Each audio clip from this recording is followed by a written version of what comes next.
அவருடைய சீடர்கள் கொஞ்சம் பேர் ஒரு பாதை வழியா நடந்து போயிட்டு இருக்கிறாங்க. வழியில ஒரு ஆறு, அதை கடக்க வேண்டியிருந்தது. ரொம்ப ஆழம் கிடையாது. அதனால எல்லாரும் இறங்கி நடக்க ஆரம்பிச்சாங்க. அப்போ அந்த குரு சொன்னாராம், ஞானம் பெற்றவன் ஆற்றை கடக்கும் போது அவனுடைய கால்கள் ஒருபோதும் நனையாது அப்படின்னாராம். இத கேட்டது சீடர்களுக்கு ஒன்றும் புரியல. அவங்க எல்லாரும் குழம்பி போயிட்டாங்க. ஞானம் பெற்றவர்கள் காலு தண்ணீர்ல நனையாதுன்னு சொல்றாரே நம்ம குரு, ஆனா இவரு கால் இப்ப தண்ணீர்ல நனையுதே அப்படின்னா இவருக்கு இன்னும் ஞானம் கிடைக்கலன்னு அர்த்தமா? இப்படி எல்லாம் யோசிக்க ஆரம்பிச்சுட்டாங்க. ஒரு சீடன் மெதுவா கேட்டுட்டான், சுவாமி, ஞானியின் பாதங்கள் ஒருபோதும் நனையாது அப்படின்னு சொல்றீங்க, ஆனா உங்களுடைய பாதங்கள் நனைஞ்சிருக்குதே அப்படின்னா. முட்டாளே, நனைஞ்சிருக்கிற பாதங்கள் என்னுடையது இல்லைன்னார் குரு. அவரு சொல்றது சரிதான், அதுல ஒன்னும் குழப்பம் இல்லை. அந்த தண்ணீர் அவரை தொட முடியாது. குரு என்ன சொல்றாரு தெரியுமா? எதுவும் என்ன தொட முடியாது, ஏன்னா நான் இல்லை அப்படிங்கிறாரு. நானே இல்லைங்கிறப்போ எதுவும் என்ன தொட முடியாது. இந்த கால் என்னுடையதுங்கிற நினைப்பு இருந்தா தானே தண்ணீர் அதை தொடர்றது எனக்கு தெரியும். நீங்க ஒரு குருவோட தொடர்பு கொள்ளுகிற போது ஒன்னு ஞாபகத்துல வச்சுக்கணும், அவர் யாராகவும் இல்லாத ஒருத்தர், அதாவது நோபடி. நீங்க தொடர்பு கொள்றது ஒரு ஸ்தூல பொருளோட அல்ல, ஒரு தோற்றத்தோட மட்டுமே. இதெல்லாம் பெரியவங்க பேசுற பேச்சு. அந்த அளவுக்கு நான்கிற உணர்வே இல்லாம இந்த உலகத்துல நம்மால வாழ முடியுமா? அது நடைமுறை சாத்தியமா? பற்றில்லாமல் வாழணும்னு பல பேர் அறிவுரை சொல்றாங்க. நம்ம லெவல்ல நாம குறைஞ்சபட்சம் பேராசை இல்லாம வாழ கத்துக்கிட்டா போதும். ஒருத்தன் நிலத்தை உழுதுகிட்டோம்னா ஏறுகால ஏதோ தட்டுப்பட்ட மாதிரி தெரிஞ்சது. என்னன்னு பார்த்தான், அழகான சிலை ஒண்ணு கிடைச்சது. நல்ல விலைக்கு இதை விற்க முடியும். அதை அப்படியே மறைச்சு வச்சிருந்து பொழுது சாய்ஞ்ச உடனே யாருக்கும் தெரியாம வீட்டுக்கு கொண்டுட்டு வந்துட்டான். வீட்டுல இருந்த மனைவி மக்கள்லாம் ஆளாளுக்கு ஒரு கற்பனை செய்ய ஆரம்பிச்சுட்டாங்க. இந்த சிலையை வித்து கிடைக்கிற பணத்துல பெருசா வீடு ஒண்ணு கட்டணும் அப்படிங்கிற நினைப்பு மனைவிக்கு. கழுத்து நிறைய நகை பண்ணி போட்டுக்கணுங்கிற கற்பனை மகளுக்கு. ஒரு நல்ல கார் வாங்கி அதுல உட்காந்து ஊர் சுத்தணுங்கிற ஆசை மகனுக்கு. இப்படி வீட்டுல இருந்த ஒவ்வொருத்தரும் ஒவ்வொரு விதமான கற்பனை சந்தோஷத்துல மிதந்துகிட்டு இருக்கிறாங்க. ஆனா அந்த புதையலை எடுத்துக்கிட்டு வந்தானே, அவன் மட்டும் ரொம்ப சோகமா ஒரு மூலையில உட்காந்துருக்கிறான். என்னாச்சு உங்களுக்கு, ஏன் இப்படி என்னத்தையோ பறி கொடுத்த மாதிரி உட்காந்துருக்குறீங்க அப்படின்னு கேட்டாங்க வீட்டுக்காரம்மா. இதுக்கு அவன் மெதுவா தலையை தூக்கி பதில் சொல்றான். அந்த நாள்ல காணாம போனது 18 சிலைகள் அப்படின்னு என்னுடைய பாட்டனார் சொல்லுவார். இன்னும் 17 சிலைகள் எங்க புதைஞ்சு கிடக்குதோ தெரியலையே அப்படின்னு பெருமூச்சு விட்டான். எனக்கு தெரிஞ்ச ஒருத்தர் இருக்கார். அவரு ஒரு பெரிய காவல்துறை அதிகாரி, ரொம்ப கண்டிப்பானவர். அவரை கண்டாவே எல்லாரும் பயப்படுவாங்க. அப்படிப்பட்டவர் வீட்டுக்கு போனா அப்படியே அடியோட மாறிடுவார். அங்க போய் பாத்தீங்கன்னா குழந்தைகளோட குழந்தையா அவர் விளையாடிக்கிட்டு இருப்பார். அலுவலக சமயத்துல பாத்தீங்கன்னா குதிரை முதுகுல அவர் உட்கார்ந்துருப்பார். வீட்டுல பாத்தீங்கன்னா அவரு முதுகுல குழந்தை உட்காந்துருக்கும். அவரு குதிரை மாதிரி போயிட்டு இருப்பார். இது எப்படிங்க முடியுது உங்களால அப்படின்னு கேட்டாங்க. அது ஒண்ணுமில்ல, இங்க வீட்டுக்கு வந்த உடனே என்னோட மனசை தனியா எடுத்து வச்சிருவேன் அப்படின்னாரு. அது என்னங்க உங்க சட்டப்பயிலியா இருக்குது மனசு, அது தனியா எடுத்து வைக்கிறதுக்கு அப்படின்னு கேட்டாங்க. அப்படி இல்லைங்க, இது ஒரு பயிற்சி, மனப்பயிற்சி, அவ்வளவுதான் அப்படின்னாரு. இப்படி சமயம் பார்த்து மனசை தனியா வச்சுவிட தெரிஞ்சவங்க வாழ்க்கையில எப்பவும் உற்சாகமா இருப்பாங்க அப்படிங்கிறது பெரியவங்க கருத்து. ஒரு டாக்டர் ஆஸ்பத்திரியில இருக்கிற வரைக்கும் டாக்டரா இருக்கலாம். அவர் மனைவிகிட்டையும் அவர் டாக்டரா இருக்க வேண்டிய அவசியம் இல்லை. ஒரு வக்கீல் கோர்ட்ல இருக்கிற வரைக்கும் வக்கீலா இருக்கலாம். வீட்டுக்கு வந்ததுக்கு அப்புறமும் வக்கீலா இருக்க வேண்டிய அவசியம் கிடையாது. வீட்டுல குழந்தைகள் கிட்ட விளையாடும் பொழுதும் அதுகள்கிட்ட ஃபீஸ் கேட்டுட்டு இருக்க கூடாது. நாம எப்படி இருக்கணும்னு பெரியவங்க சொல்றாங்கன்னா, மனசோட சேரக்கூடாதான். அப்படி சேராம வாழ்க்கையை கவனிக்கணுமா. மனசை அப்படியே தனியா எடுத்து பக்கத்துல வச்சுடணும். அப்படின்னா அதை அப்படியே தூக்கி எறிஞ்சுடு அப்படின்னு அர்த்தம் இல்லை. ஏன்னா மனசுங்கிறது நமக்கு உபயோகப்படக்கூடிய ஒண்ணுதான். எப்ப அது தேவையோ அப்பப்போ எடுத்து உபயோகப்படுத்திக்கணும். தேவைப்படுறப்போ எடுத்து கண்ணாடியை மாட்டிக்கிறோம்ல, படிக்கும் பொழுது கண்ணாடி தேவைப்படுதோ எடுத்து மாட்டிக்கிறோம் இல்லையா, அது மாதிரி கணக்கு போடுறதுக்கு மனசு தேவை. கடைக்கு போய் ஒரு பொருள் வாங்குறோம், காசு கொடுக்குறோம், மீதி சில்லறை சரியா இருக்கா அப்படின்னு எண்ணி பார்த்து வாங்க வேண்டியிருக்கு. அந்த சமயத்துல மனசை எடுத்து தனியா வச்சுட்டேன் அப்படின்னு சொல்லிட்டு இருக்க கூடாது. பரீட்சைக்கு படிக்க வேண்டியிருக்குது, படிச்சதையெல்லாம் அப்படியே நினைவுல வச்சுக்க வேண்டியிருக்கு. அந்த சமயத்துல மனசை தூக்கி எறிஞ்சுட்டேன் சார் அப்படின்னு சொல்லிட்டு இருக்க கூடாது. அப்படி சொன்னா பரீட்சை நம்மளை தூக்கி எறிஞ்சிடும். அதனால தேவைப்படுறப்போ மனசை உபயோகப்படுத்தணும், தேவையில்லாதப்போ அது தனியா ஓய்வு எடுத்துக்க விட்டுடணும். இப்படி நாம பழக்கப்படுத்திக்கிட்டா வாழ்க்கைங்கிறது நமக்கு புதுசா தெரியுமா. மனசுக்கும் ஒரு சக்தி கிடைக்கும். எந்திரங்களுக்கு ஓய்வு கொடுக்கற மாதிரி மனசுக்கும் ஓய்வு கொடுக்கணும், இல்லைன்னா அது களைச்சு போயிடும். குழந்தைகள் மனசை சுமந்துகிட்டு இருக்கிறது இல்ல. இது முதியவர்கள் குழந்தைகள் கிட்டே இருந்து கத்துக்க வேண்டிய ஒரு பாடம். ஆனாலும் இந்த கால குழந்தைகள் கிட்ட ரொம்ப எச்சரிக்கையா இருக்க வேண்டியிருக்கு. ஒரு தாத்தாவும் பேரனும் விளையாடிக்கிட்டு இருக்கிறாங்க. தாத்தா, எனக்கு சைக்கிள் ஓட்ட கத்து கொடு அப்படிங்கிறான் பேரன்.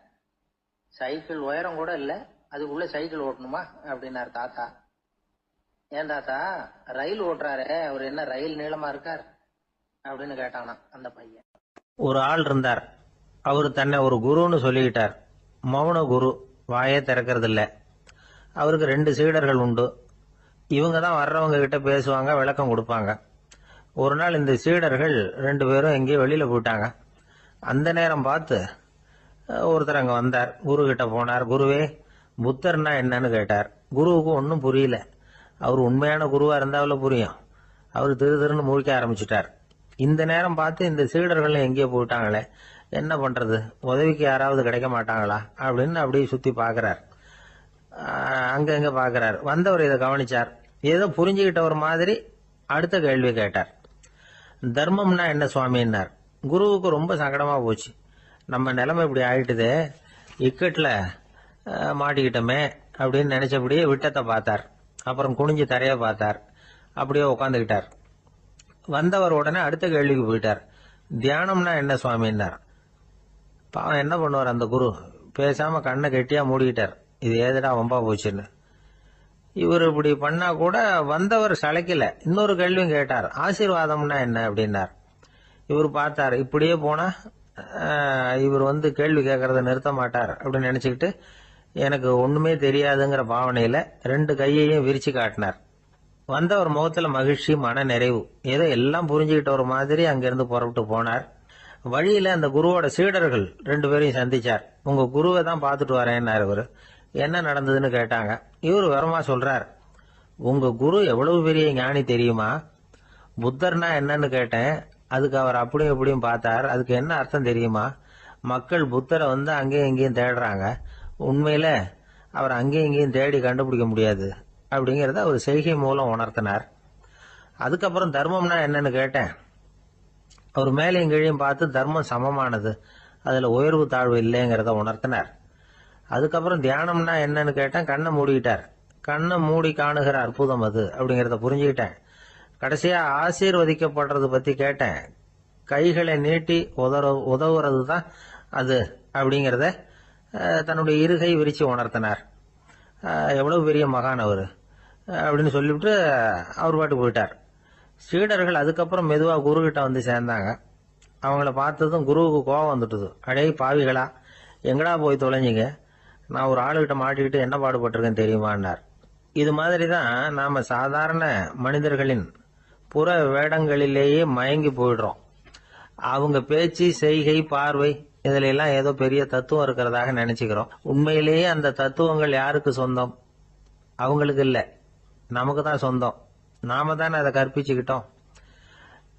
நம்ம நாம அடையாளம் கண்டுக்கிறது இல்ல, நாம யாருங்கிறது நமக்கு புரியறது இல்ல. அதுதான் இன்னைக்கு நடக்கிறது. அதனாலதான் அடுத்தவங்களை தேடி ஓடிட்டு இருக்கிறோம். சில வீடுகளில் கூட இது மாதிரி சைகைகள் உண்டு. சில குடும்ப தலைவர்கள் தினமும் காலையில கண்ணை கெட்டியா மூடிக்கிட்டு கை 2ஐயும் சுத்தமா விரிச்சு வச்சுக்கிட்டே உட்காந்து தியானம் பண்றது வழக்கம். எதுக்காக அப்படி பண்றீங்கன்னு ஒருத்தரை பார்த்து கேட்டேன்.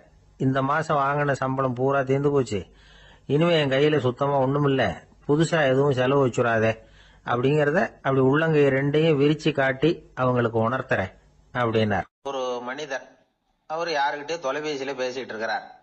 கொஞ்சம் தூரத்துல நாம நிக்கிறோம். எட்டத்துல இருந்துகிட்டு அவரை கவனிக்கிறோம். அவர் போன்ல பேசுறத, அவர் பேசுகிற வார்த்தைகள் என்ன அப்படிங்கறது நம்ம காதுல விழல.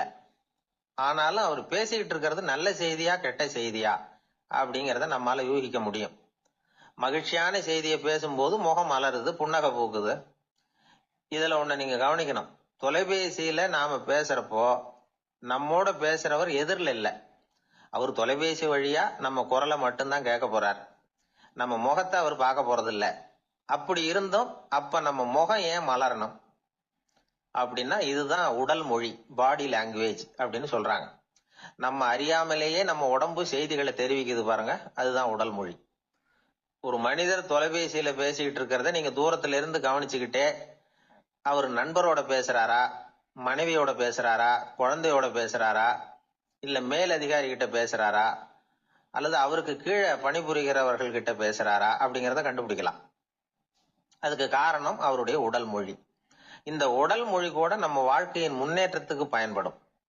இத பத்தி எல்லாம் கூட சில நிபுணர்கள் ஆராய்ச்சி பண்ணி பார்த்திருக்கிறாங்க. அவங்க சில விவரங்களை சொல்றாங்க.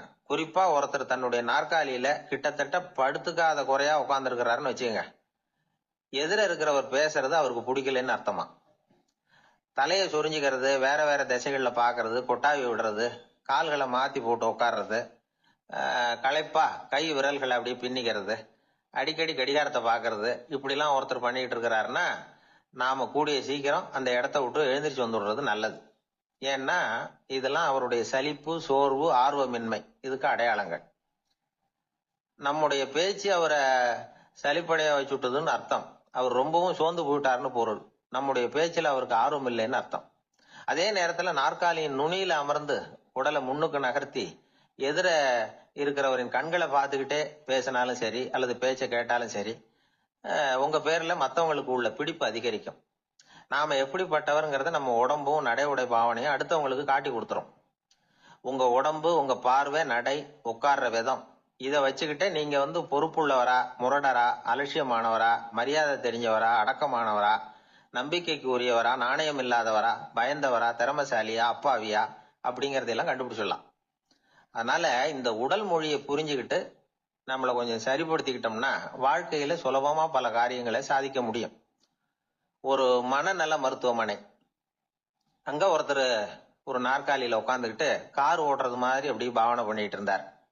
ஸ்டேரிங்க திருப்புறது மாதிரி, பின்னாடி வர்ற வண்டியை நிக்க சொல்றது மாதிரி, அப்புறம் இவர் ஒதுங்கிக்கிட்டு அவருக்கு வழி விடுறது மாதிரி, இப்படிலாம் சேட்டைகள் பண்ணிட்டு இருந்தார் மனநல மருத்துவமனையில.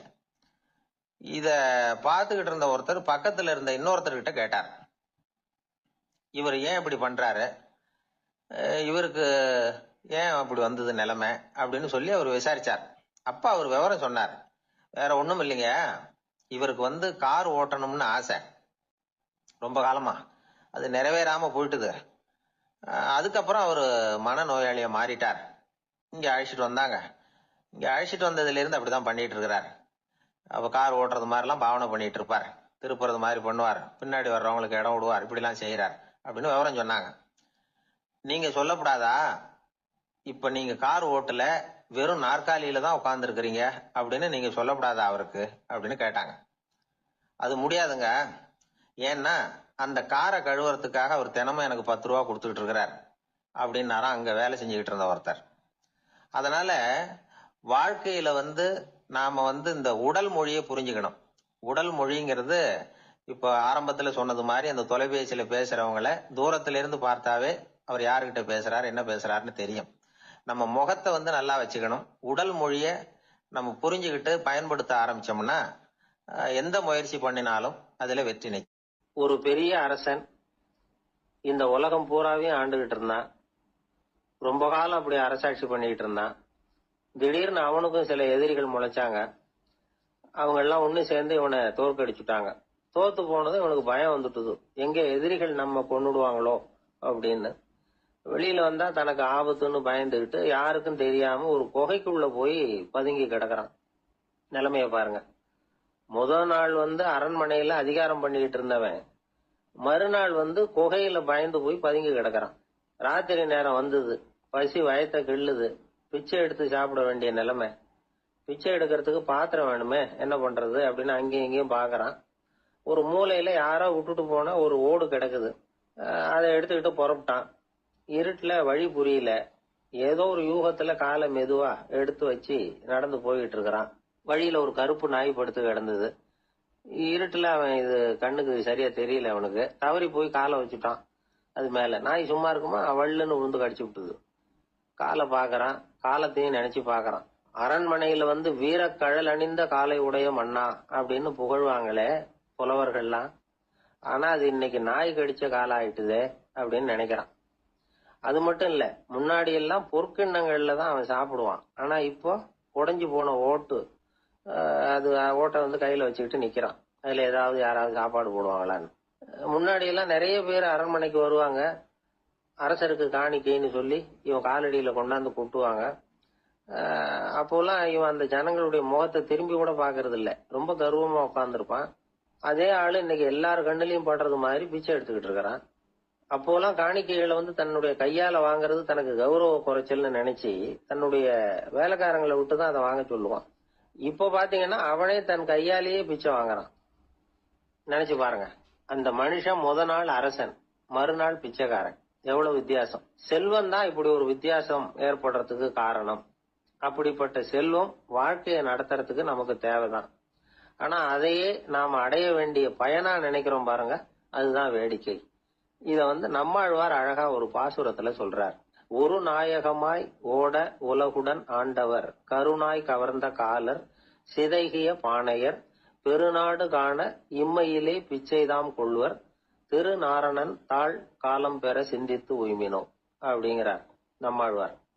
ஒரு பெரிய பணக்காரர் ஒரு துறவிகிட்ட போய், சாமி என்கிட்ட நிறைய பணம் இருக்கு, இருந்தாலும் நிம்மதி இல்ல, என்னால நிம்மதியா இருக்க முடியல, என்ன காரணம்னு கேட்டாராம். உடனே அந்த துறவி இதுக்கு நேரடியா பதில் சொல்லாம பக்கத்துல நின்றுகிட்டு இருந்த ஒரு குழந்தைய கூப்பிட்டார். அது ஓடியாந்தது.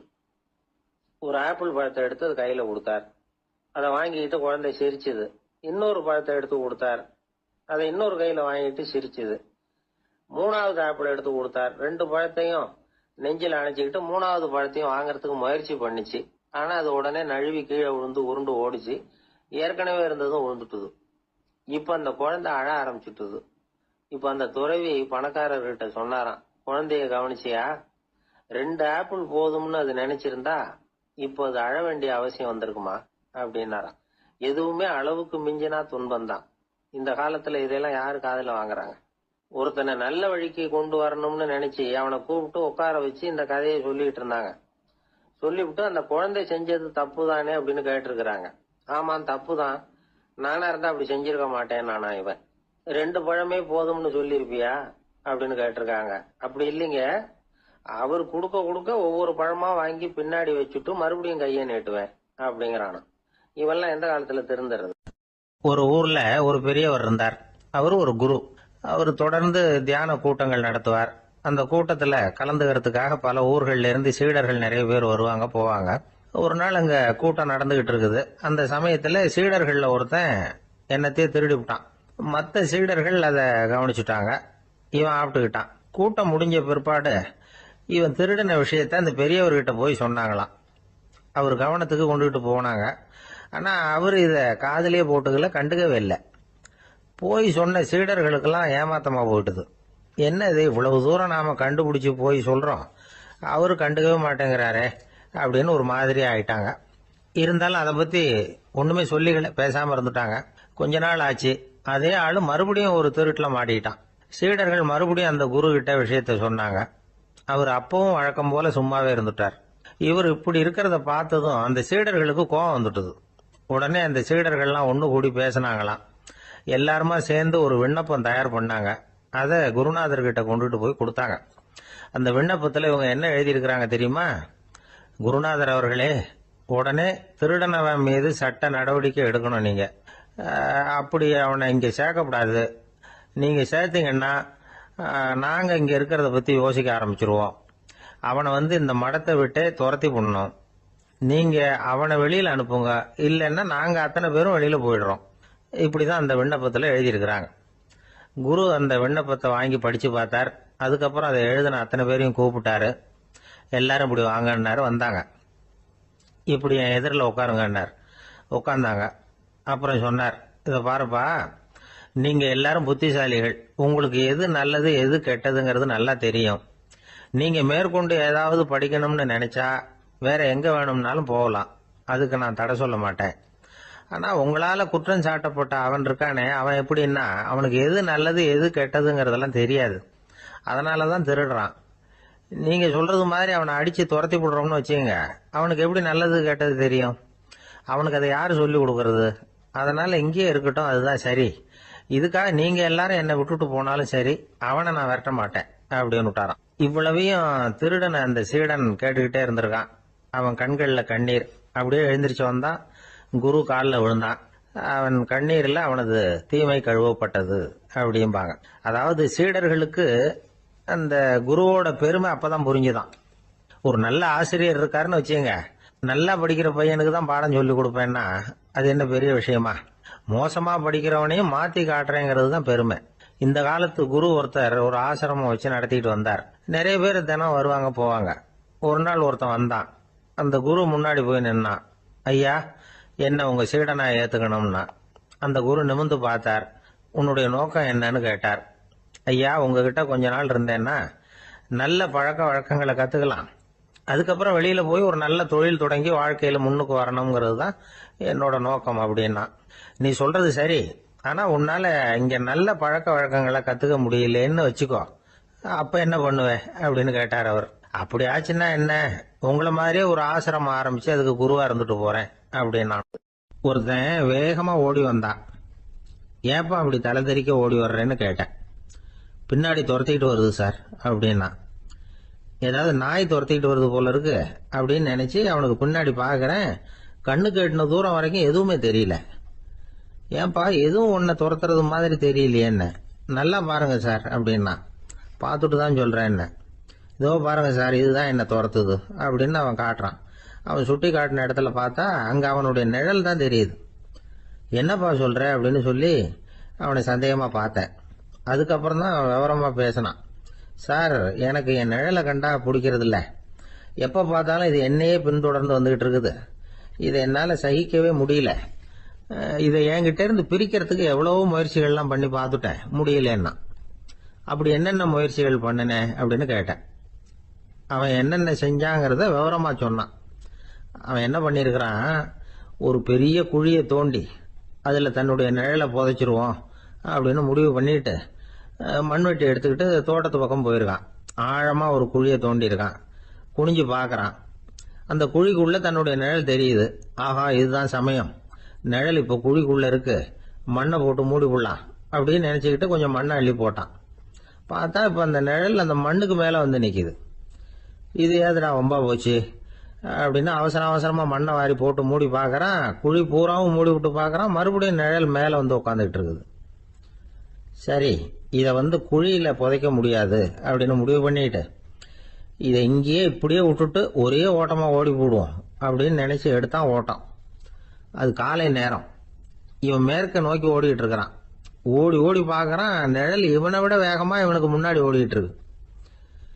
சரி, திரும்பி ஓடி பார்ப்போம் அப்படின்னு நினைச்சுக்கிட்டு அப்படியே சடார்னு திரும்பி ஓட ஆரம்பிச்சான். பார்த்தான், அப்பாடா நிழலை காணல. கொஞ்ச தூரம் ஓடி ஒரு இடத்துல நின்னு அப்படியே சாவகாசமா திரும்பி பார்க்கறான். பின்னாடி நின்றுட்டு இருக்குது நிழல். இப்படி ஓடி வந்துதான் இங்க நம்ம முன்னாடி நின்று தன்னுடைய அவஸ்தையை சொல்லிட்டு இருக்கிறான். இந்த நிழலை துரத்துறது அல்லது வெட்டி விடுறது, இதுக்கு ஏதாவது வழி இருக்கா சொல்லுங்க சார் அப்படிங்கிறான். நமக்கு ஒன்றும் புரியல. அந்த நேரம் பார்த்து ஒரு பெரியவர் வந்தார். அவர்கிட்ட யோசனை கேட்டோம், என்ன செய்யலாம்னு. அவர் சொன்னார், இந்த பாருப்பா, நீ அங்கேயும் எங்கேயும் ஓடாத, அப்படியே கீழே படுத்துக்கொண்டார். அது நல்ல உச்சி வேலை. அவன் அப்படியே கீழே படுத்துக்கிட்டான். இப்ப அப்படி இப்படின்னு திரும்பி பார்க்கறான், நிழலை காணல. அவன் இப்பதான் நிம்மதியா இருந்தான். இப்ப அந்த பெரியவர் சொன்னார், எல்லா மனிதர்களுமே இப்படிதான் ஓடிட்டு இருக்கிறாங்க. நான் எனது அப்படிங்கிற ஆணவம் தான் அவங்கள துரத்திக்கிட்டு இருக்கு. அதை விட்டுட்டு ஓடணும்னு நினைச்சாலும் அது முன்னாடி வந்து நிக்குது. பரம்பொருளை நோக்கி ஓடுறப்போ இந்த ஆணவம் பின்னாடி வந்துடுது. பரிபூர்ண சரணாகதிங்கிற நிலையில அது முழுசுமா மறைஞ்சுடுது. தன்னை உணர்கிற வேலை அது. அந்த நேரம் மனிதனுக்கு விடுதலை உணர்வு ஏற்படுகிற நேரம் அது. அப்படிப்பட்ட சுதந்திர மனிதர்களாக எல்லாரும் மாறி போயிட்டாங்கன்னா இந்த உலகமே இன்பமயம் அப்படின்னு ஒரு விளக்கம் கொடுத்தார் பெரியவர். நம்மால் ஒருத்தர் வேகமா ஓடி வந்துகிட்டு இருந்தான். ஏன்டா அப்படி ஓடி வர்ற அப்படின்னு கேட்டார் எதிரில் வந்தவர். ஆசை துரத்துது, அதுதான் ஓடி வர்றேன்னா. உனக்கு என்ன ஆசைன்னு கேட்டார். எனக்கு ஒன்றும் ஆசை இல்லைங்க, என்னை எப்படியாவது பிடிச்சுடணும்னு போலீஸ்காரங்களுக்கு ஆசை. அந்த ஆசை இப்ப என்னை துரத்தி பின்னாடி வந்துகிட்டு இருக்குது. அதுதான் தப்பிச்சு வந்துகிட்டு இருக்கிறேன். குறுக்க நிக்காதீங்க சார், வழியை விடுங்க அப்படின்னு சொல்லிவிட்டு வேகமா ஓடி மறைஞ்சான். அசோக மன்னர் வந்துகிட்டு இருக்கார். அவருடைய ஆலோசகர்கள் எல்லாம் பக்கத்துல வந்துகிட்டு இருக்கிறாங்க. அந்த சமயத்துல எதிரில் ஒரு புத்த பிக்ஷு வர்றார். அசோகர் பாக்குறார். ஓடி போய் அவர் காலில் விழுந்து வணங்குறார். அசோக மன்னரின் தலை அந்த புத்த துறவியின் பாதத்துல பட்டுக்கிட்டு இருக்கு. பக்கத்துல நின்றுகிட்டு இருந்த அமைச்சருக்கு இது ரொம்ப சங்கடமா போச்சு. ரொம்ப வருத்தப்பட்டார். நம்ம அசோக சக்கரவர்த்தி எப்பேற்பட்டவர், அவரோட தலை ஒரு சன்னியாசியின் பாதத்துல படுறதா அப்படின்னு நினைச்சு ரொம்ப கவலைப்பட்டார். அரண்மனைக்கு திரும்பினதும் அமைச்சர் மெதுவா ஆரம்பிச்சார். அரசே, எனக்கு ரொம்ப வருத்தமா இருக்குது அப்படின்னார். எதுக்குன்னார் மன்னர். அசோக சக்கரவர்த்தியின் தலை, அதாவது அந்த சிரம், ரொம்ப மதிப்புமிக்க ஒன்று. அது ஒரு சன்னியாசியின் காலில் படலாமா அப்படின்னார். அசோகர் பதில் சொல்லல, சிரிச்சார், போயிட்டார். அதுக்கப்புறம் ஒரு சரியான சந்தர்ப்பத்துக்காக காத்துக்கிட்டு இருந்தார். ஒரு நாள் அமைச்சரை கூப்பிட்டார். எனக்கு 3 தலைகள் வேணும் அப்படின்னார். சொல்லுங்க, கொண்டுகிட்டு வரேன் அப்படின்னார் அமைச்சர். அசோகர் சொன்னார், முதல்ல எனக்கு தேவையானது ஒரு ஆட்டின் தலை, 2வது ஒரு புலியின் தலை, 3வது ஒரு மனிதனின் தலை. இதுதான் அசோகர் கேட்டது. எங்க இருந்தாலும் கொண்டு வாங்கன்னார். அமைச்சர் புறப்பட்டார். ஆட்டுத்தலை, புலி தலை கிடைச்சிட்டுது. அப்புறமா ஒரு சுடுகாட்டுக்கு போய் ஒரு மனித தலையும் சேகரம் பண்ணிட்டு ராஜா கிட்ட வந்துட்டார். அரசே, உங்கள் ஆணைப்படி 3 தலைகளையும் கொண்டு வந்திருக்கிறேன்னார். அசோகர் பார்த்தார். ரொம்ப நல்லது, இப்ப இது 3ஐயும் எடுத்துக்கிட்டு போய் சந்தையில வித்துட்டு வாங்க அப்படின்னார். அமைச்சர் அதுகளை எடுத்துக்கிட்டு சந்தைக்கு போனார். முதல்ல ஆட்டுத்தலை நல்ல விலைக்கு வித்து போச்சு. நல்ல விலை கொடுத்து வாங்கிட்டு போட்டாங்க. அடுத்தபடியா புலி தலைய ஒருத்தர் வாங்கிட்டார். அதை பாடம் பண்ணி வீட்டுல மாட்டி வைக்கலாமே அப்படின்னு நினைச்சு அதையும் வாங்கிட்டு போட்டார். மனித தலையை மட்டும் வாங்கறதுக்கு யாரும் முன் வரல. எல்லாரும் அதை பார்த்துட்டு விலைக்கு போக ஆரம்பிச்சாங்க. அமைச்சர் திரும்பி வந்தார். அரசே, இந்த தலையை மட்டும் யாரும் வாங்க மாட்டேங்கிறாங்க அப்படின்னார். சரி, பரவாயில்ல, இதை இலவசமாவே எனாமாவே யாருக்கிட்டையாவது கொடுத்துட்டு வந்துருங்க அப்படின்னார். அமைச்சர் மறுபடியும் சந்தைக்கு போனார். இதை இலவசமா தரேன், இதை வாங்கிக்கோங்க அப்படின்னார். அப்பவும் அதை யாரும் வாங்கிக்கிறதுக்கு தயாரா இல்லை. மறுபடியும் திரும்பி மன்னர்கிட்ட விவரத்தை சொன்னார். இப்போ மன்னர் சொல்றார், அமைச்சரே, உயிர் இருக்கிற வரைக்கும் தான் இந்த தலைக்கு மதிப்பு. ஜீவன் போனதுக்கு அப்புறம் அதோட மதிப்பும் போயிடுது. அதனால மதிப்பு இருக்கும் பொழுதே பெரியவர்கள் பாதம் பணிந்து அந்த புனிதத்தை பெற்றுக்கொள்ளணும் அப்படின்னார். பணிவுங்கிறது வேற, அடிமைத்தனம்ங்கிறது வேற. பெரியவர்களை பணிவது நமக்கு பெருமை தரக்கூடிய விஷயம். இதை மனசுல வச்சுக்கிட்டு எப்போ காலில் விழணும், எப்போ காலில் விழக்கூடாது அப்படிங்கறத முடிவு பண்ணிக்கணும். ஒரு சாதாரண ஆள் நடந்து வந்துகிட்டு இருந்தார். எதிரில் வந்த ஒரு பெரிய மனுஷன் ஓடி போய் அவர் காலில் விழுந்து தன்னுடைய தலையை அவர் பாதத்துல கொண்டு போய் வச்சார். கொஞ்ச நேரம் கழிச்சு எழுந்திரிச்சு வந்துட்டார். வந்த பிறகு இவரை கேட்டேன், ஏன் திடீர்னு ஓடி போய் அந்த ஆளு காலில் விழுந்தீங்க அப்படின்னு. அவர் போட்டிருக்கிறது என்னோட காணாம போன செருப்பான்னு கண்டுபிடிக்கிறதுக்காக அப்படி விழுந்தேன் அப்படின்னு. ஒரு ஊர்ல ஒருத்தர் இருந்தார். ரொம்ப நல்லவர். யாருக்காவது ஏதாவது கொடுத்துக்கிட்டே இருப்பார். கொடையாளி. தினமும் யாராவது ஒருத்தருக்கு ஏதாவது கொடுக்கலன்னா அவருக்கு தூக்கம் வராது. அப்படி ஒரு பழக்கம். அது மட்டும் இல்ல, அவர் கொடுக்கறது அடுத்தவங்களுக்கு தெரியாது. அவ்வளவு ரகசியமா அதை கொடுப்பார். வலது கை கொடுக்கறது இடது கைக்கு தெரியக்கூடாதுன்னு சொல்லுவாங்கல்ல, அது மாதிரி அவர். ஒரு நாள் ராத்திரி அவர் ஏற்கனவே தயாரா கட்டி வச்சிருந்த பணம் முடிச்ச கையில எடுத்துக்கிட்டு வீட்டை விட்டு வெளியில வந்தார். தெருவில் இறங்கி நடந்தார். இன்னைக்கு யாருக்கு தர்மம் செய்யறது அப்படின்னு யோசனை பண்ணிட்டு இருட்டுல நடந்து வந்துகிட்டு இருக்கிறார். யாரோ ஒருத்தர் எதிரில் வர்றது மாதிரி தெரிஞ்சுது. உடனே அவர் கிட்ட போனார். தன்கிட்ட இருந்த பணம் முடிச்ச அவசரமா அவர் கையில திணிச்சுட்டு திரும்பி வந்துட்டார். அப்பாடா, ஒரு வழியா யாருக்கும் தெரியாம இன்னைக்கு தர்மம் பண்ணியாச்சு அப்படிங்கிற மகிழ்ச்சி, மன நிறைவு அவர் முகத்துல. நிம்மதியா தூங்கினார். அப்புறம் எழுந்திரிச்சார். மறுநாள் காலையில ஊரு பூரா ஒரே பேச்சு. என்ன பேச்சுன்னா, நேற்று ராத்திரி ஒரு திருடன் கையில யாரோ பணத்தை கொடுத்துட்டு போயிருக்கிறாங்க அப்படின்னு எல்லாரும் பேசிக்கிட்டு இருக்கிறாங்க. இதை கேள்விப்பட்டதும் அந்த பெரியவருக்கு ரொம்ப வருத்தமா போச்சு. அடடா, போயும் ஒரு திருடனுக்கா உதவி பண்ணிருக்கிறோம், பிரயோஜனம் இல்லாம போட்டுதே அப்படின்னு நினைச்சார். சரி, இன்னைக்கும் யாருக்காவது உதவி பண்ணணும் அப்படின்னு முடிவு பண்ணினார். ராத்திரி நேரம் வந்தது. இவர் வழக்கம் போல தெருவில் இறங்கி நடந்தார். கையில பணம் முடிச்சு. எதிரில் ஒரு பெண் உருவம் மங்களா தெரிஞ்சது. இவர் உடனே அந்த பெண் கிட்ட பணத்தை கொடுத்துட்டு திருப்தியா திரும்பி வந்துட்டார். மறுநாள் காலையில ஊர் பூரா என்ன பேசிக்கிட்டாங்க தெரியுமா? நேற்று ராத்திரி நெறி தவறி நடக்கிற ஒரு பெண்ணின் கையில யாரோ பணத்தை வச்சுட்டு போயிருக்கிறாங்க அப்படின்னு எல்லாரும் பேசிக்கிறாங்க. அடடா, இன்னைக்கும் தவறுதலா நடந்து போச்சு அப்படின்னு ஒரு வருத்தப்பட்டார். இருக்கட்டும், இன்னைக்கு ஏதாவது தர்மம் பண்ணுவோம் அப்படின்னு நினைச்சுக்கிட்டாரு. 3வது நாள் ராத்திரியும் புறப்பட்டார். இப்பவும் எதிரில் ஒருத்தர் வந்தார். இவர் பணத்தை கொடுத்தார், திரும்பி வந்துட்டார். மறுநாள் மக்கள் என்ன பேசிக்கிட்டாங்கன்னா, நேற்று ராத்திரி ஒரு செல்வந்தர் கையில யாரோ பணத்தை கொடுத்துட்டு போயிருக்கிறாங்க அப்படின்னு பேசிக்கிட்டாங்களாம். அவருக்கு ரொம்ப வருத்தமா போயிட்டுது. என்ன இது தினம் இப்படி ஆகிட்டு இருக்குதே அப்படின்னு நினைச்சுக்கிட்டே படுத்து தூங்கினார். அன்னைக்கு ராத்திரி ஒரு கனவு. அந்த கனவுல இறைவன் வந்து சொன்னாராம், இத பாருப்பா, நீ கொடுத்த தர்மம் வீணா போயிடல. உன்கிட்ட பணம் வாங்கின அந்த திருடன் திருந்திட்டான், அந்த பொண்ணும் திருந்திட்டா, அந்த செல்வந்தனும் கொடையாளி ஆயிட்டான், எல்லாருக்கும் உதவி பண்ண ஆரம்பிச்சுட்டான் அப்படின்னு சொன்னாராம். இந்த கதையை சொன்னவர் யாருன்னா நபிகள் நாயகம். இதுல உள்ள கருத்து என்னன்னா, நல்ல மனசோட தர்மம் பண்ணுனா அது வீணா போறதில்லை. இன்னொரு கருத்து, தர்மம் வந்து தன்னை மட்டுமல்ல அடுத்தவங்களையும் தீமையிலிருந்து காப்பாற்றும். இதுதான் நாம புரிஞ்சுக்க வேண்டியது. இந்த காலத்திலயும் இது மாதிரி சில சம்பவங்கள் நடக்கிறது உண்டு. ஒரு பெரியவர் இருட்டில் நடந்து வந்துகிட்டு இருந்தாரு. எதிரில் வந்த ஒருத்தன் வலு கட்டாயமா ஒரு கையை பிடிச்சி ஒரு பண முடிப்பை கொடுத்து வச்சுக்க சொல்லிவிட்டு விலகி போயிட்டான். பெரியவருக்கு ஆச்சரியம், இந்த காலத்திலயும் இப்படி வலது கை கொடுக்கறது இடது கைக்கு தெரியக்கூடாதுன்னு நினைக்கிற கொடையாளிகள் உண்டு போல இருக்கு அப்படின்னு யோசனை பண்ணிக்கிட்டே நடந்தார். கொஞ்ச தூரம் போயிருப்பாரு. அதுக்குள்ள அதே ஆள் திரும்பி வந்தான். கொடுத்த பண முடிப்பை திருப்பி கொடுங்க அப்படின்னு கேட்டு வாங்கிட்டான். இவருக்கு ஒன்றும் புரியல. ஏன் இப்படி பண்றேன்னார். அது ஒண்ணும் இல்லைங்க, கொஞ்ச நேரம் இதை உங்ககிட்ட கொடுத்து வச்சிருந்தேன் அவ்வளவுதான் அப்படின்னா. ஏன்னு கேட்டார். என்னை பின்னாடி போலீஸ் தேடிக்கிட்டு வந்துகிட்டு இருக்குது, அதுதான் அப்படி பண்ணேன், இப்ப போயிட்டு இனிமே ஒன்றும் பயம் இல்லை அப்படின்னு சொல்லிவிட்டு அவன் பாட்டுக்கு நடந்து போறான். ஒரு சன்னியாசி, அவரு ஒரு நாள் ஒரு கனவு கண்டாராம். அந்த கனவுல அவர் சொர்க்கத்துக்கு போறார். அங்க ஒரு பெரிய திருவிழா நடந்துகிட்டு இருக்குது. எங்க பார்த்தாலும் அலங்கார வளைவுகள், வண்ணமயமான விளக்குகள், பாதைகள் பூரா மலர்கள், எல்லா கட்டடங்களும் ஒளிமயம். அவ்வளவு கோலாகலமா பிரம்மாண்டமா அந்த திருவிழா நடந்துகிட்டு இருக்குது. அது என்ன திருவிழாங்கிறது இந்த சன்னியாசிக்கு புரியல. அங்க எதிரில் வந்துகிட்டு இருந்த ஒருத்தரை நிறுத்தி, என்ன விசேஷம் இங்க அப்படின்னு விசாரிச்சாராம். உனக்கு தெரியாத விஷயம், இன்னைக்கு இறைவனுக்கு பிறந்த நாள், அதைத்தான் எல்லாரும் சேர்ந்து கொண்டாடுறோம். இதுக்காக பிரம்மாண்டமான ஊர்வலம் ஒண்ணு வரப்போகுது, இறைவனே அந்த ஊர்வலத்துல கலந்துகிறார் அப்படின்னார் அவரு. உடனே அந்த சன்னியாசி ஒரு மரத்து நிழல்ல ஒதுங்கி நின்றுகிட்டார். ஊர்வலம் வந்துகிட்டு இருக்குது. முதல்ல ஒரு குதிரை வந்துகிட்டு இருக்கு. அது மேல ஒருத்தர் உட்காந்துருக்கிறார். அவருக்கு பின்னாடி நிறைய பேர் கூட்டமா வந்துகிட்டு இருக்கிறாங்க.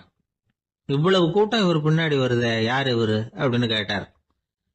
ஒரு மதத்தின் பெயரை சொல்லி, இவர் வந்து அந்த மதத்தின் தலைவர், அவரை பின்பற்றுகிற மக்கள் கூட்டம் பின்னாடி வந்துகிட்டு இருக்குது அப்படின்னு விவரம் சொல்லி இருக்கிறாங்க. இவங்களுக்கு அடுத்தபடியா இன்னொரு குதிரையில ஒருத்தர் வந்துகிட்டு இருக்கிறார். அவருக்கு பின்னாடி ஏகப்பட்ட கூட்டம். இவர் யாருங்க அப்படின்னு கேட்டிருக்காரு சன்னியாசி.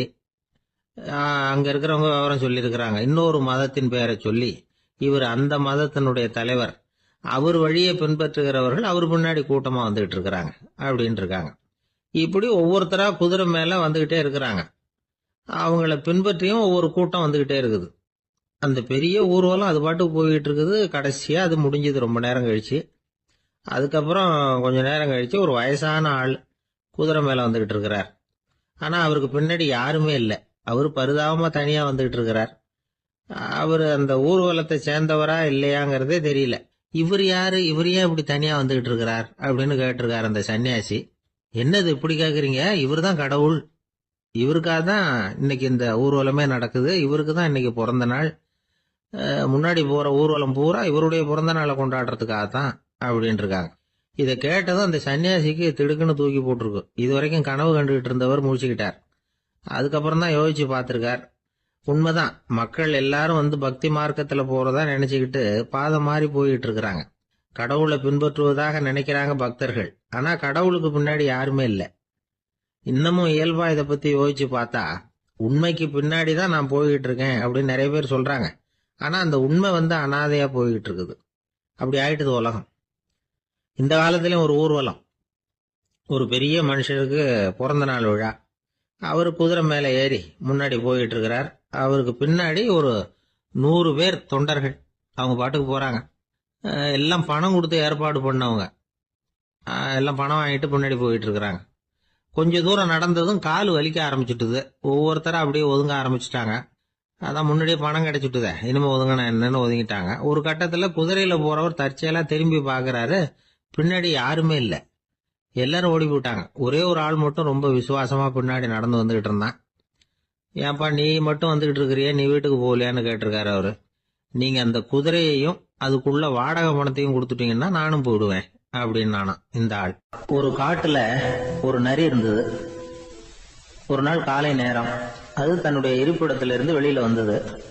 கொஞ்ச தூரம் நடந்து வந்தது. அப்பதான் அது தன்னோட நிழலை கவனிச்சு பார்த்தது. பார்த்தா அது ரொம்ப நீளமா பெருசா இருக்குது. காலை நேரத்துல நிழல் அப்படித்தானே இருக்கும். ஆனா அந்த நரிக்கு அந்த விஷயம் தெரியல. தன்னுடைய நீண்ட பெரிய நிழலை பார்த்து ஆச்சரியப்பட்டது. ஆஹா, நாம இவ்வளவு பெருசாவா இருக்கிறோம் அப்படின்னா என்னுடைய காலை சாப்பாட்டுக்கு ஒரு யானை இல்லைன்னா ஒரு ஒட்டகம் கிடைச்சாதான் சரியா இருக்கும் போல இருக்கு அப்படின்னு முடிவு பண்ணிட்டுது. உடனே ஒரு யானை அல்லது ஒட்டகத்தை தேடி அலைஞ்சது, எங்க கிடைக்கும்னு. கிடைக்கவே இல்லை. மத்தியானம் 12 மணி ஆயிட்டுது. பசியோட அலையுது. இப்ப தன்னோட நிழலை பார்த்தது. அது மத்தியான நிழல் எப்படி இருக்கும், அது ரொம்பவும் குறுகி போய் தெரிஞ்சது. உடனே அந்த நரி என்ன நினைச்சுக்கிட்டு தான் தெரியுமா, காலை ஆகாரம் சாப்பிடாததுனால நம்ம உடம்பு இப்படி அழிச்சு போட்டுதே அப்படின்னு நினைச்சுக்கிட்டு தான். கொஞ்ச நேரம் கழிச்சு மறுபடியும் தன்னுடைய நிழலை பார்க்குது. அது இன்னமும் குறுகி போய் காலடியிலேயே வந்துட்டுது. அதுக்கு பயமா போயிடுது. ஐயோ, இன்னும் கொஞ்ச நேரத்துல நாம இறந்துருவோம் போல இருக்க. இப்ப என்ன செய்யறது? இந்த சமயத்துல ஒரு எறும்பு கிடைச்சா கூட போதும், அதை நம்ம காலை ஆகாரமா நினைச்சு சாப்பிட்டு விடலாமே அப்படின்னு நினைச்சுதான். நம்முடைய நிழல் கூட நம்மள மாதிரியே தான் அடிக்கடி மாறிக்கிட்டே தான் இருக்குது. அது எப்பவும் ஒரே மாதிரி இருக்கிறது இல்ல. மனிதனுக்கு ஏற்படுகிற தன்முனைப்பு இருக்கு பாருங்க, ஈகோ, அது கூட ஒரு நிழல் மாதிரி தானா. அப்படி நினைக்க ஆரம்பிச்சுட்டா அதனால ஏதும் பிரச்சனை வராதான். தன்முனைப்பை நிழல் போலவே ஏற்றுக்கொள்ளுங்கள் அப்படிங்கிறது பெரியவங்க கருத்து. ஒரு காரியத்தை வெற்றிகரமா நல்ல விதமா செஞ்சு முடிக்கிறோம்னு வச்சுக்கோங்க. அந்த சமயத்துல ஒரு வித நுட்பமான தற்பெருமை நமக்குள்ள உண்டாகுது. இது இயற்கையானது, அதனால இது மேல பற்று வைக்கக்கூடாது. அப்படி வைக்க ஆரம்பிச்சுட்டா அந்த தற்பெருமை ஒரு நிரந்தர விருந்தாளியா நம்ம கிட்ட தங்கிக்கும். நம்ம நிழல் எப்படின்னு பாருங்க, நாம நடக்கும் பொழுது நம்ம பின்னாடியே வரும். தன்முனைப்பையும் அப்படியே நினைச்சுக்குங்க. நிழல் யாருக்கும் எந்த பிரச்சனையையும் உண்டாக்குறது இல்லை. ஆனா அந்த நிழலை கண்டே நாம பயப்பட ஆரம்பிச்சுட்டா நாம எதுலயும் வெற்றி காண முடியாது. நிழலோட சண்டை போடக்கூடாது. அது மாதிரி தன்முனைப்போடவும் நாம சண்டை போட வேண்டியதில்லை. இல்லாத ஒன்றோடு சண்டை போடுறது எப்படின்னா, அது இருட்டோட சண்டை போடுறது மாதிரி. நாம நிழல் கிடையாது, நம்ம கிட்ட இருக்கிற தன்முனைப்பு ஒரு நிழல். நம்ம நிழலையும் நமக்கு சமமா பாக்குறோம் பாருங்க, அங்கதான் சிக்கலே ஆரம்பம். இப்போ நாம நடந்து போயிட்டு இருக்கிறோம். நம்ம நிழல் தரையில விழுது. யாரோ ஒருத்தர் நம்ம நிழல் மேல காலை வச்சு நடந்து போறார். உடனே அவர்கிட்ட சண்டைக்கா போறோம், ஏண்டா என் நிழலை மிதிச்ச அப்படின்னு. நமக்கு தெரியும் அது நிழல் தாங்கிறது. அவர் உங்க மேல நடக்கல, உங்களுடைய நிழல் மேலதான் நடக்கிறார். அது மாதிரி உங்க தன்முனைப்பின் மேல யாராவது நடந்தா உங்களை அவமானப்படுத்துறதா நினைக்கிறீங்க. காரணம், நாமளும் நம்ம தன்முனைப்பும் ஒண்ணுங்கிற நினைப்பு தான் காரணம், மற்றபடி வேற ஒண்ணும் கிடையாது. நம்ம நிழல் மேல நடக்கிறவர் நம்மளை காயப்படுத்துறது இல்ல. தன்முனைப்பை வேண்டாத ஒன்னாவும் பார்க்க வேண்டியதில்லை. அது இயற்கை. நிழலை உங்க முன்னாடி வைக்க வேணாம், அது உங்க பின்னாடியே இருக்கட்டும். நிழலின் நிழலாகி விடாதீர்கள், நீங்கள் நீங்களாகவே இருங்கள். இதுதான் சான்றோர் சிந்தனை. ஒரு பேருந்துல ஒரே நெரிசல். ஒருத்தர் பக்கத்துல நின்றுகிட்டு இருந்தவர்கிட்ட ரொம்ப பணிவா விசாரிச்சார், ஏன் சார் நீங்க ஏதாவது பெரிய உத்தியோகத்துல இருக்கிறீங்களா அப்படின்னாரு. அப்படிலாம் ஒண்ணும் இல்லைங்கன்னார் அவரு. அப்படின்னா வேற ஏதாவது அரசியல்ல பெரிய பதவியில் இருக்கிறீங்களா அப்படின்னு கேட்டார். அதுவும் இல்லைங்கன்னார். சரி, பணமாவது அதிகமா வச்சிருக்கீங்களா அப்படின்னு கேட்டார். அப்படிலாம் ஒண்ணும் கிடையாது சார்னார் அவரு. அப்புறம் எதுக்குடா என் காலை மிதிச்சுக்கிட்டு இருக்கிற, எடுறா காலை அப்படின்னாராம். ஒரு ஊர்ல ஒரு ஆள் இருந்தான். அவன் ஒரு நாள் கோயிலுக்கு போனான். கடவுள்கிட்ட வேண்டிக்கிட்டான், எனக்கு ஒரு 1,00,000 ரூபாய் நீ கொடுத்தா நான் உன் சன்னதியில ஒரு தேங்காய் உடைக்கிறேன் அப்படின்னு வேண்டிக்கிட்டான். கடவுள் பார்த்தார். உடனே அவன் கண் முன்னாடி தோன்றினார். இந்தா நீ கேட்ட 1,00,000 ரூபாய் அப்படின்னு சொல்லி அவன் கையில பணத்தை கொடுத்துட்டு மறைஞ்சிட்டார். இவனால நம்பவே முடியல. இவ்வளவு சுலபமா கிடைக்கும்னு தெரிஞ்சிருந்தா அனாவசியமா ஒரு தேங்காய் உடைக்கிறேன்னு வேண்டி இருக்க வேண்டியது இல்லையே அப்படின்னு நினைச்சான். இருந்தாலும் வேண்டுதலை நிறைவேற்ற வேண்டியது கடமை. அதுக்காக என்ன பண்ணா, பக்கத்துல ஒரு கடைக்கு போனான். ஒரு தேங்காயை கையில் எடுத்தான். இது என்ன விலைன்னு கேட்டான். 5 ரூபான்னார் கடையில இருந்தவர். அதிகமாக இருக்குதே விலைன்னா. அப்படின்னா ஒன்று செய்யுங்க, அடுத்த ஊருக்கு போங்க, அங்கே தென்னந்தோப்பு அதிகம், அதனால அங்கே இதை விட குறைஞ்ச விலைக்கு கிடைக்கும் அப்படின்னார். சரின்னு அடுத்த ஊருக்கு கிளம்புனான். அங்கே போய் விசாரிச்சான். ஒரு தேங்காய் 3 ரூபாய் விலைன்னாங்க. இதுவும் அதிகமாக தெரியுதுன்னா. அப்படின்னா ஒன்று செய்ய, அதுவும் அந்த ஆற்று ஓரமாக ஒரு தென்னை மரம் இருக்கு பார், அதில் நீயே ஏறி பறிச்சுக்கோ, ஒரு தேங்காய்க்கு 1 ரூபா கொடுத்தா போதும் அப்படின்னார் அந்த தோப்புக்கு சொந்தக்காரரு. இவனுக்கு மரம் ஏற தெரியாது, இருந்தாலும் ஆசை யாரை விட்டுது, விலை சல்லிசா இருக்குதே. ஆற்று ஓரம் போனால் தட்டு தடுமாறி அந்த மரத்தில் ஏறினா அந்த தென்னை மரம் வளைஞ்சி ஆற்று பக்கம் போய் அப்புறம் நிமிர்ந்து இருந்தது. அதாவது மரத்தின் உச்சி சரியா ஆற்றுக்கு நடுவில் இருந்தது. ஆற்றுல வெள்ளம் கரை புரண்டு ஓடிட்டு இருக்கு. இவன் கடவுள் கொடுத்த 1 லட்சம் ரூபாயை மடியில் வச்சு இறுக்கி கட்டிக்கிட்டான். உச்சிக்கு போய் காய் பறிக்கிற சமயத்தில் காற்றும் மழையும் பலமாக கலந்து அடிக்க ஆரம்பிச்சுட்டுது. கால் வழுக்கி விட்டுட்டுது. இவன் சடார்னு ஒரு தென்னை மட்டையை பிடிச்சிக்கிட்டு தொங்க ஆரம்பிச்சிட்டான். கீழே பயங்கரமான வெள்ளம், மடியில் 1 லட்சம் ரூபா பணம், என்ன செய்யறதுன்னு தவிக்கிறான். இந்த சமயம் கரையில் ஒரு யானை பாகன் யானையை குளிப்பாட்டிக்கிட்டு இருக்கிறான். அது அவன் கண்ணில் பட்டது. ஐயா ஒரு உதவின்னு கத்துனான். அவன் என்ன செய்யணும்னு கேட்டான். உன் யானையை மெதுவாக இங்கே அழைச்சிட்டு வா, எனக்கு நேராக கீழே நிறுத்து, என் காலை பிடிச்சி மெதுவாக கீழே இறக்கி விட்டுரு, என் மடியில் இருக்கிற பணத்தில் உனக்கு 10,000 ரூபா தரேன் அப்படின்னா. அவன் பார்த்தான், காலை கையை பிடிச்சா கூட எவனும் இந்த காலத்தில் 10 ரூபாய்க்கு மேலே தரமாட்டேங்கிறான், இவன் காலை பிடிச்சா 10,000 தர்றேங்கிறான் அப்படின்னு யோசனை பண்ணான். உடனே யானையை கொண்டுட்டு போனான். அவனுக்கு நேராக கீழே நிறுத்தினான். அவன் காலை பிடிச்சான், அவ்வளவுதான். அந்த நேரம் பார்த்து யானை மெதுவாக நடந்து அப்பால போட்டுது. இப்போ யானை பாகன் அவன் காலை கெட்டியாக பிடிச்சிக்கிட்டு தொங்குறான். பரிதாபமாக மேலே பார்க்குறான். அவன் மட்டையை பிடிச்சிக்கிட்டு தொங்குறான். இப்போ யானை பாகன் சொல்கிறான், தம்பி மட்டையை விட்டுறாத, கெட்டியாக பிடிச்சிக்கோ, நான் உனக்கு 10,000 ரூபா தரேன், இதோ மடியில் தான் வச்சிருக்கேன்னா.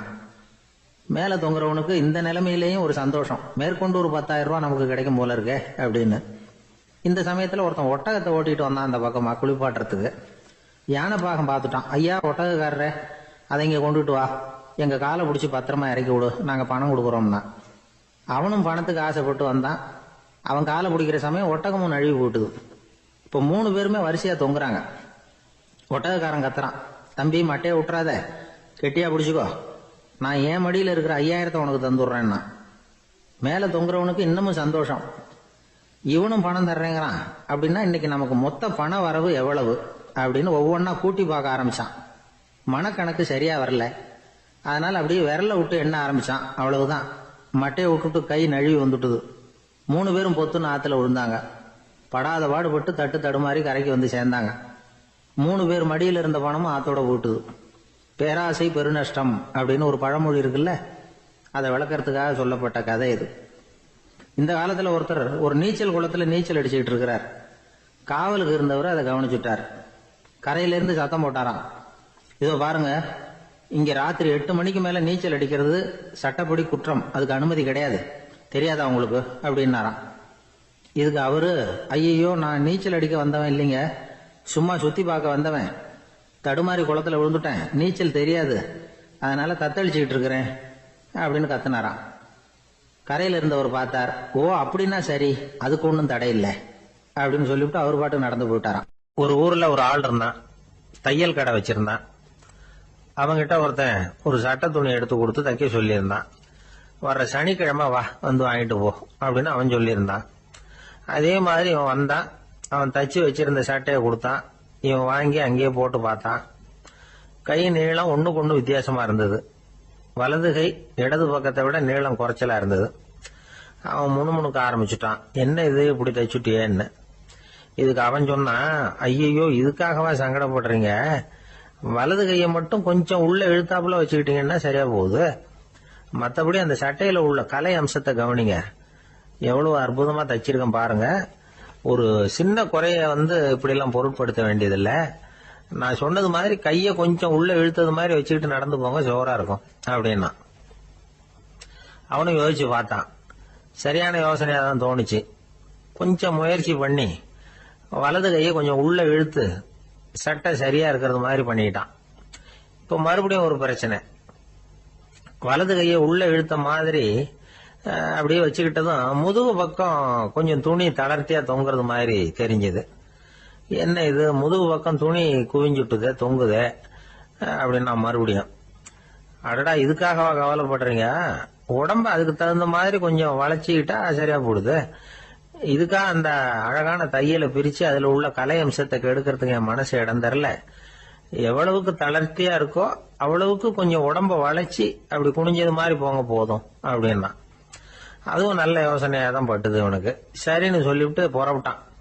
தெருவில் இறங்கினா, கைய கொஞ்சம் உள்ள இழுத்தான், உடம்ப கொஞ்சம் முன்னால வளைச்சான், சட்டைக்கு தகுந்த மாதிரி உடம்ப பண்ணிட்டான், மெதுவா நடந்து போறான். இப்போ எதிரில் இன்னொருத்தன் வரான். இவனை பாக்குறான், இவன் போட்டிருக்கிற சட்டையை பாக்குறான். ஆஹா அற்புதம்ங்கிறான். சும்மா சொல்லக்கூடாது, ரொம்ப நல்லா இருக்கு, நிச்சயமா இது இந்த ஊர் மேல தெருவில் இருக்கிற ஒருத்தன் இருக்கானே அவன் தச்சதா தான் இருக்கணும் அப்படின்னா. இதை கேட்டதான் அவனுக்கு ஆச்சரியம். எப்படி அவ்வளவு கரெக்டா கண்டுபிடிச்சிங்க அப்படின்னு கேட்டிருக்கான். இதுக்கு அந்த வழிபோக்கன்னு சொன்னானா, அவன் ரொம்ப கெட்டிக்காரன். உங்களை மாதிரி உடம்பும் கையும் வளைஞ்சு போன ஒரு ஆசாமிக்கு அவனை தவிர வேற யாராலேயும் இவ்வளவு பொருத்தமான ஒரு சட்டையை தைக்க முடியாது அப்படின்னானா. பாருங்க, அவனுக்காக இவன் அனுசரிக்க போய் இவனோட நிலைமை எப்படி ஆயிடுது பாருங்க. இதே மாதிரிதான் சில சடங்குகளும் சம்பிரதாயங்களும் நம்மளை கோமாளி ஆக்கி விட்டுரும். எதுவா இருந்தாலும் அதுல அறிவுபூர்வமான அணுகுமுறை அவசியம். ஒரு நர்ஸ் அவசரமா ஓடி டாக்டர் கிட்ட சொல்லிச்சான், டாக்டர் ஒரு தப்பு நடந்து போச்சு, 10ஆம் நம்பர் பெட்ல இருக்கிற பேஷண்ட்டுக்கு காலில் ஆபரேஷன் பண்றதுக்கு பதிலாக கையில ஆபரேஷன் பண்ணி விட்டீங்க. கை ஆபரேஷன் பண்ணிக்க வேண்டிய ஆள் 7ஆம் நம்பர் பெட்ல இருக்கார் அப்படின்னு தான். அதுக்கு ஒரு பதட்டப்படாம சொன்னாராம், பரவாயில்ல இவரை தூக்கி 7ஆம் நம்பர் பெட்ல போட்டுரு அப்படின்னு. ஒருத்தர் அவசரமா போய்கிட்டு இருந்தார். எங்க போய்கிட்டு இருக்கீங்க அப்படின்னு கேட்டார் ஒரு பெரியவர்.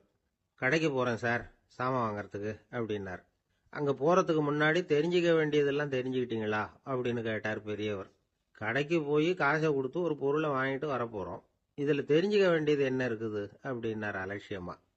இப்ப அந்த பெரியவர் பேச ஆரம்பிச்சார். இந்த உலகத்துல எந்த ஒரு செயல்ல இறங்குறப்பவும் நாம நல்லா ஆலோசனை பண்ண வேண்டிய விஷயம் 5 அப்படின்னார். உதாரணமா, ஒருத்தன் கடைக்கு போய் ஏதோ ஒரு பொருளை வாங்கிட்டு வர போறான்னு வச்சுக்கங்களேன். அப்ப கூட அவன் 5 விஷயங்களை பத்தி தெரிஞ்சுக்க வேண்டியிருக்குது அப்படிங்கிறார் அவர். முதல்ல அந்த பொருள் எப்படிப்பட்டது அப்படிங்கறத தெரிஞ்சுக்கணும். 2வதா தன்னை பத்தியும் தெரிஞ்சுக்கணும். அப்பதான் அந்த பொருள் தனக்கு தேவையா இல்லையா அப்படிங்கறத புரிஞ்சுக்க முடியும். 3வதா தெரிஞ்சுக்க வேண்டியது ஒண்ணு இருக்கு. அது என்னன்னா, அந்த பொருளை அடையறதுக்கு வழி என்ன அப்படிங்கறத தெரிஞ்சுக்கணும்.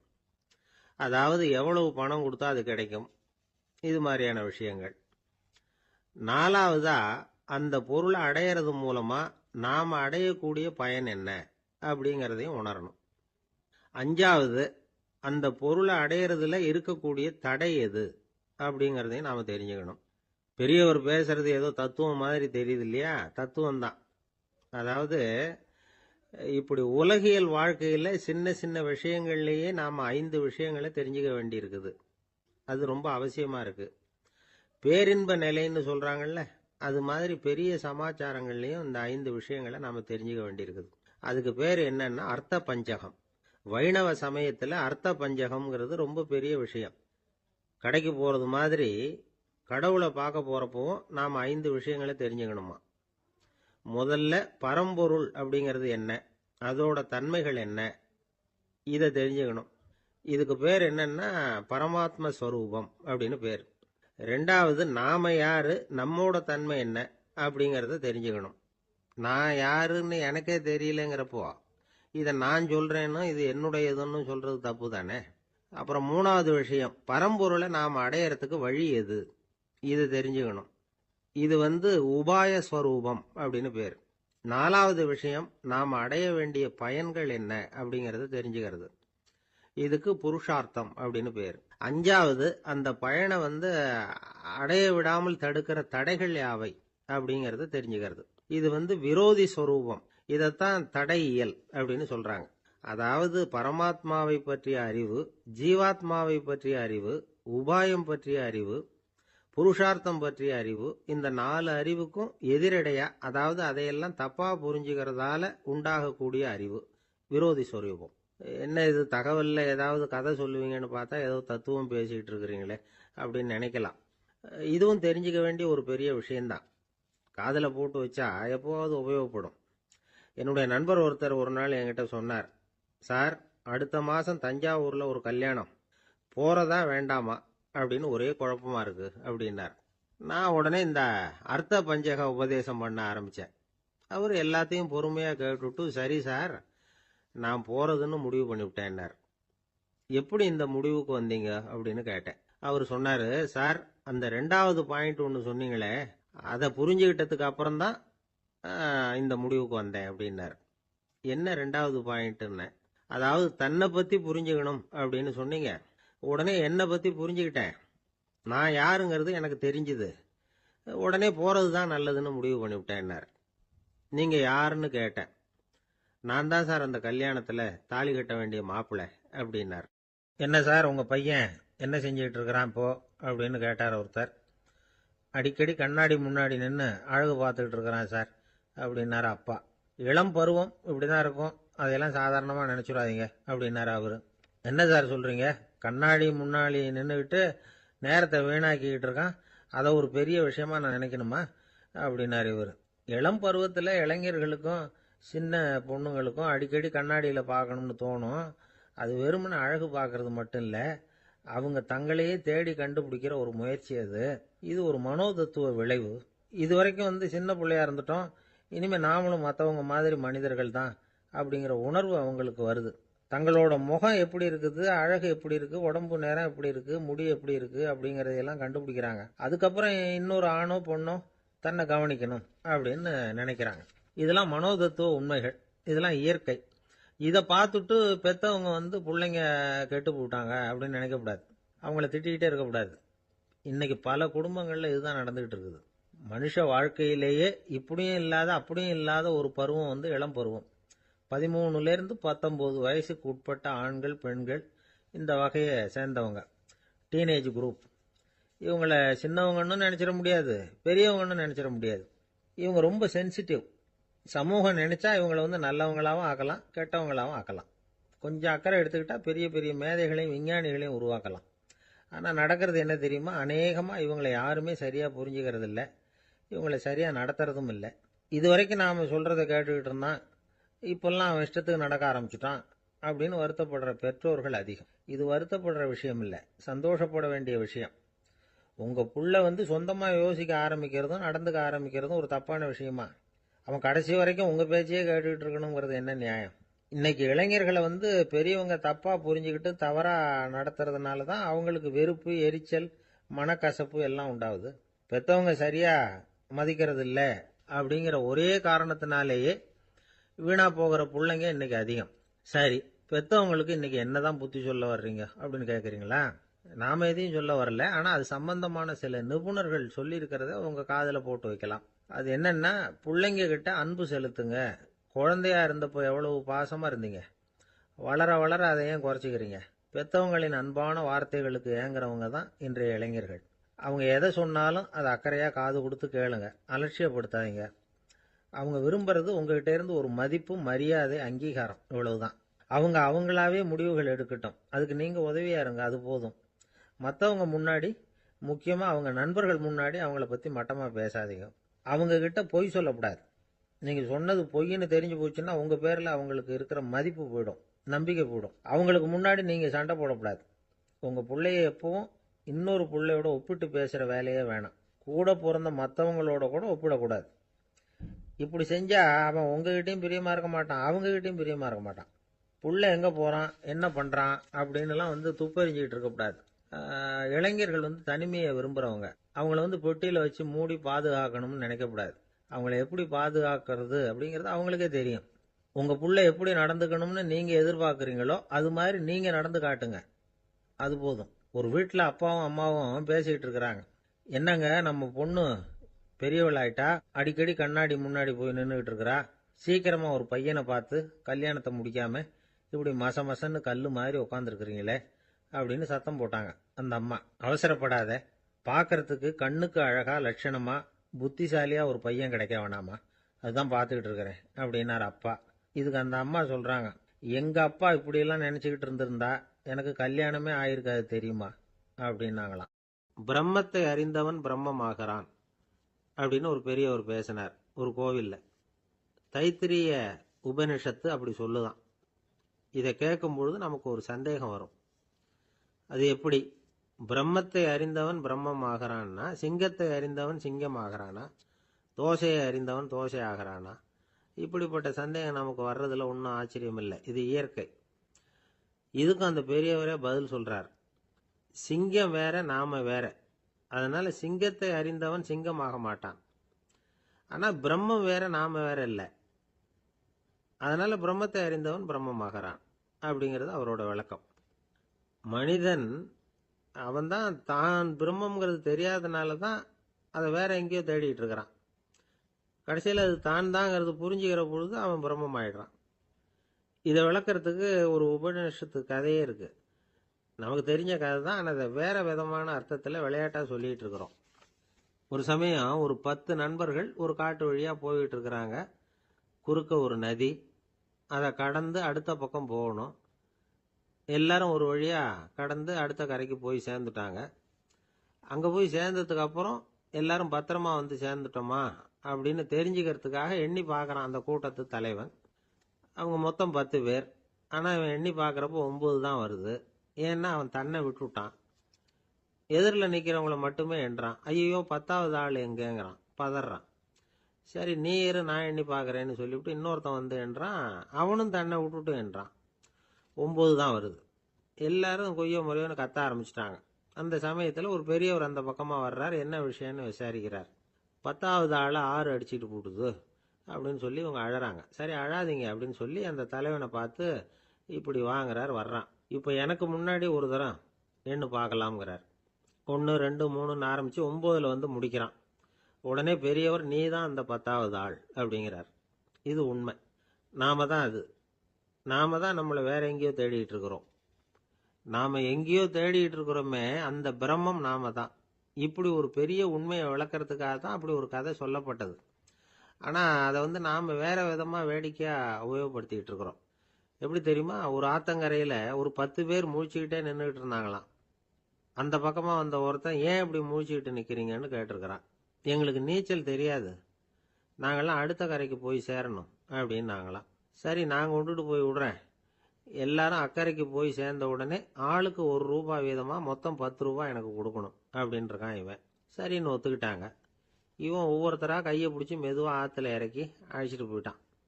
9 பேரை கரை சேர்த்துட்டான். 10வது ஆள் பாதி ஆத்துல போயிட்டு இருக்கிறப்போ திடீர்னு வெள்ளம் வந்துட்டுது. புடி நழுவி போச்சு. கையை விட்டுட்டான். வெள்ளம் அடிச்சிட்டு போட்டுது. அழைச்சிட்டு வந்தவன் நீச்சல் அடிச்சு தட்டு தடுமாறி கரைக்கு வந்து சேர்ந்துட்டான். கரையில் இருந்தவங்களுக்கு இந்த விஷயம் தெரியாது. இருந்தாலும் இவன் உடம்பு பூரா நனைஞ்சி கொஞ்சம் அதிகமாக மூச்சு வாங்க நின்றுக்கிட்டு இருந்தானா, ஏங்க ஏன் இப்படி மூச்சு வாங்குது, என்ன விஷயம் அப்படின்னு கேட்டாங்களாம். அதுக்கு இவன் கொஞ்சமா அலட்டிக்காம சொன்னானா, வேற ஒன்றும் இல்லை, நீங்க கொடுக்க வேண்டிய ₹10ல் ₹1 குறைஞ்சி போச்சு அவ்வளவுதான் அப்படின்னு. காசியில் இருக்கிற கடவுள் காசி விஸ்வநாதர், அங்க இருக்கிற தேவி காசி விசாலாட்சி. இவங்க 2 பேரும் ஒரு நாள் பேசிக்கிட்டு இருந்தப்போ கடவுள் சொன்னார், இந்த மனிதர்களை நாம ரொம்பவும் நம்பிக்கையோட தான் படைச்சிருக்கிறோம். இருந்தாலும் அவங்களுக்கு தான் நம்பிக்கை இல்லை, எதுலேயும் ஒரு உண்மையான நம்பிக்கை இல்லாம வாழ்ந்துகிட்டு இருக்கிறாங்க அப்படின்னார். என்ன அப்படி சொல்றீங்க? அதோ பாருங்க, எவ்வளவு பேர் காசியை தேடிட்டு வந்து கங்கையில குளிச்சுக்கிட்டு இருக்கிறாங்க. அவங்கெல்லாம் நம்பிக்கை இல்லைன்னா இவ்வளவு தூரம் தேடிட்டு வந்து இங்க குளிப்பாங்களா அப்படின்னு நாங்க தேவி. சரி அதை சோதிச்சு பார்க்கலாம் அப்படின்னு 2 பேரும் முடிவு பண்ணிக்கிட்டாங்க. உடனே ஒரு திட்டம் போட்டாங்க.